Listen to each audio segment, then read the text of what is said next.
야구야구 김영준입니다. 올겨울의 주인공인 매츠는 11월 7일 에드윈 디아스와 5년 1억 200만 달러라는 마무리 최초의 1억 달러 계약을 맺습니다. 그 후 한 달 동안 조용했던 매츠는 12월 2일 디그롬과의 결별이 확정되자 본격적으로 달리기 시작합니다. 12월 5일에는 저스틴 벌랜더와 2년 8,666만 달러, 7일에는 호세 퀸타나와 2년 2,600만 달러, 8일에는 브랜든 니모와 8년 1억 6,200만 달러, 데이빈 로버슨과 1년 1,000만 달러, 11일에는 센가 코다이와 5년 7,500만 달러, 15일에는 오만 아바에스와 2년 1,500만 달러, 20일에는 애덤 오타비노와 2년 1,450만 달러, 여기에 12월 22일 칼로스 코레아와 12년 3억 1,500만 달러 계약이 더해지고 내야 유틸리티 선수인 데니 맨딕과 1년 100만 달러 계약을 맺음으로써 매츠는 우리 돈으로 1조 339억 원에 해당되는 8억 710만 달러를 쓰게 됩니다.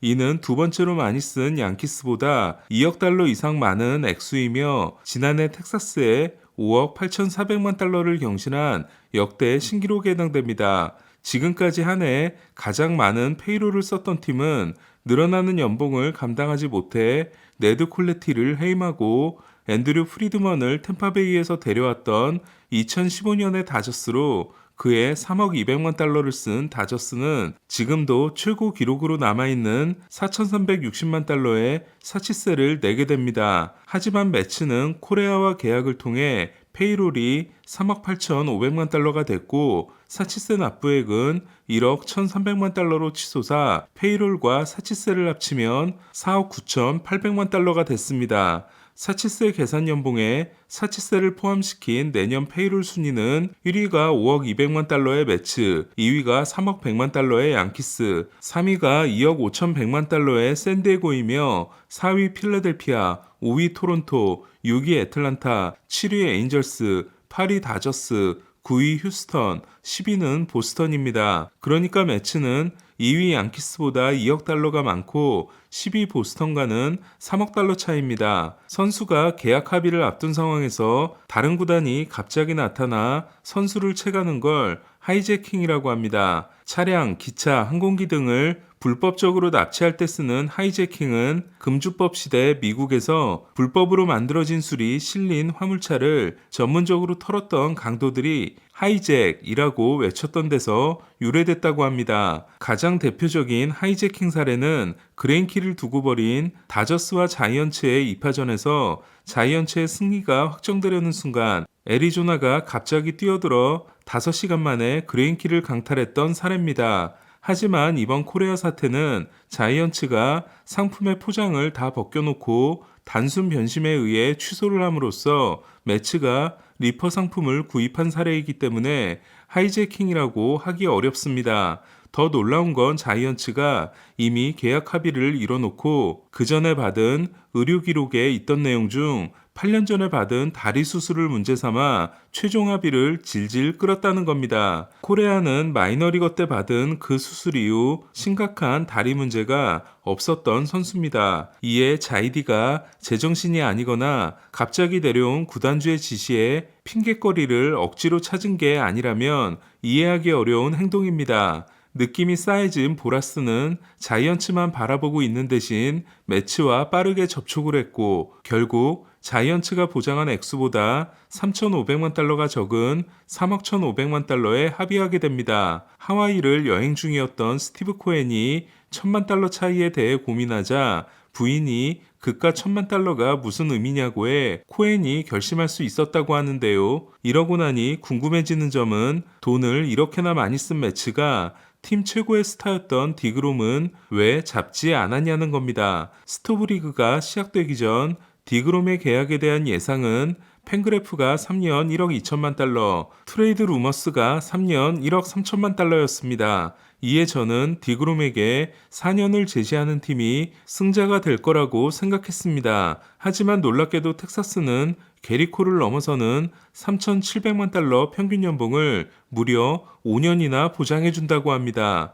텍사스를 이기기 위해서는 매츠도 5년을 제시해야 했지만 매츠는 디그롬에게 5년을 주는 게 위험하다는 판단을 했던 겁니다. 사실 32세 시즌부터 3년 연속으로 다양한 부상에 시달린 투수에게 35세부터 39세 시즌을 보장해 준 건 텍사스가 아니면 할 수 없는 도박이었습니다. 그에 비해 매치는 수술 없이 넘어간 디그롬의 팔꿈치 인대가 시한폭탄이 될 수 있다는 사실을 누구보다도 잘 알고 있습니다. 이에 매치는 즉각적으로 벌랜더와 접촉해 2년 계약을 맺습니다. 매치가 벌랜더의 40세, 41세 시즌에 슈어저와 같은 4,333만 달러를 보장한 건 실패하더라도 2년 계약이기 때문에 팀에 미치는 영향이 크지 않고 무엇보다도 벌랜더의 건강을 신뢰하고 있기 때문이라고 할 수 있습니다.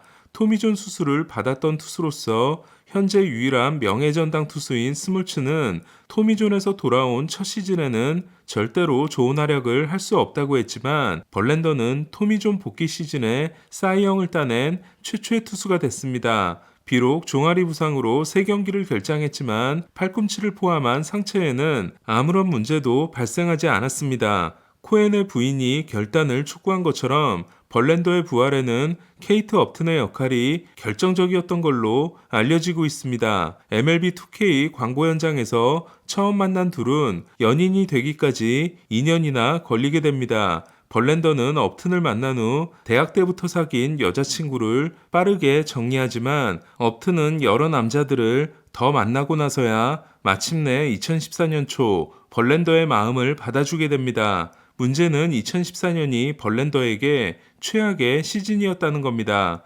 31세 시즌이었던 그해 벌랜더는 15승 12패 4.54에 그쳤고 특히 포심 평균 구속이 92.3마일로 떨어져 금광벌개라는 명성을 잃게 됩니다. 하지만 벌랜더의 부진은 업튼과의 데이트 때문이 아닌 수술 후유증으로 2014년 1월에 코어 근육 수술을 받고 급하게 개막전 등판을 한 벌랜더는 난생 처음으로 어깨에 문제가 생기게 됩니다. 이때까지 본인의 몸에 대해 크게 신경 쓰지 않았던 벌랜더는 본격적으로 관리에 나서기 시작합니다. 이에 처음으로 개인 투수 코치를 두고 개인 물리치료사와 개인 트레이너를 고용합니다. 특히 결정적인 도움을 준 피터 박이라는 이름의 트레이너는 케이트 업튼이 소개한 사람이었습니다. 피터 박은 벌랜더를 처음 만났을 때 무시무시한 하체 근력을 가진 벌랜더가 상체의 근력은 고등학생 수준이라는 점에 놀랐고 이후 꾸준한 트레이닝과 함께 토미존 수술에서 회복하는 과정을 통해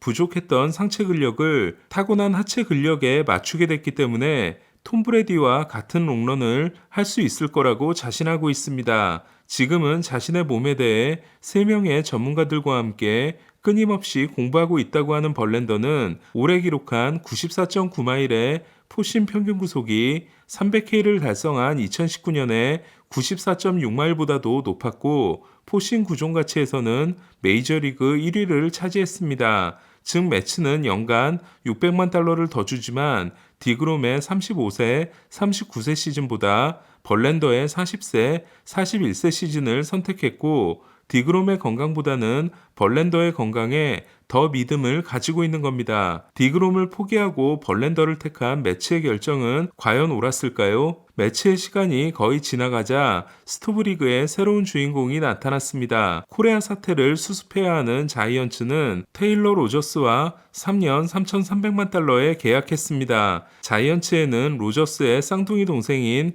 타일러 로저스가 있기 때문에 지난해 메이저리그 역사상 최초로 한 경기에서 적으로 만난 쌍둥이가 된 둘은 이제 같은 팀에서 뛰게 됐습니다. 30초 차이로 형인 테일러는 좌완, 동생인 타일러는 우완 언더핸드 투수입니다. 개막일에 샌디에고로 트레이드됐던 테일러는 17세이브 1불론 0.44의 대활약을 하다가 11세이브 6불론 8.14로 무너졌고 조시 헤이더 트레이드를 통해 미러키로 가지만 부활한 헤이더와 달리 시즌이 끝날 때까지 부진했습니다. 더 대박은 자이언츠가 정말로 콤포토와 계약했다는 건데요. 코레아 계약을 취소한 자이언츠가 보라스한테 미안해서 콤포토와 계약하게 되면 코미디라고 말씀드렸던 일이 정말로 일어났습니다. 자이언츠가 콤포토에게 준 계약은 팬그래프의 1년 1200만 달러와 트레이드 루머스의 1년 1500만 달러를 뛰어넘는 2년 3600만 달러로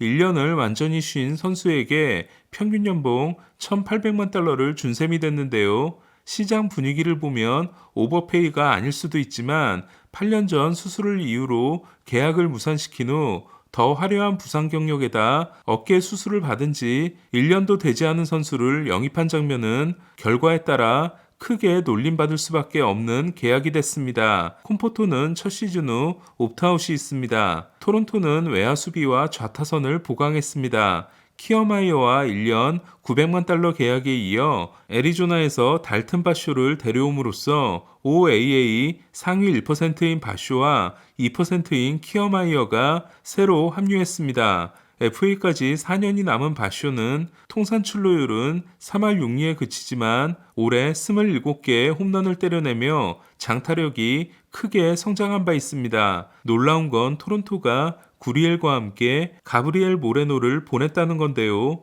구리엘의 트레이드 가치가 높지 않았기 때문에 유망주 랭킹 7위까지 올랐으며 서비스 타임이 제로인 포수 모레노를 보낼 수밖에 없었습니다. 이로써 테오스카와 구리엘이 떠나고 키어마이어와 바쇼가 합류한 토론토 타선은 1번 스프링어, 2번 비쉣, 3번 게레로, 4번 커크, 5번 체프먼, 6번 바쇼, 7번 젠슨, 8번 메리필드, 9번 키어마이어가 됐습니다. 외야 수비는 확실하게 강해졌지만 중심 타선의 무게감이 낮아졌으며 유격수 수비는 여전히 걱정됩니다. 오늘 소식은 여기까지입니다. 저희는 크리스마스에 다시 돌아오겠습니다.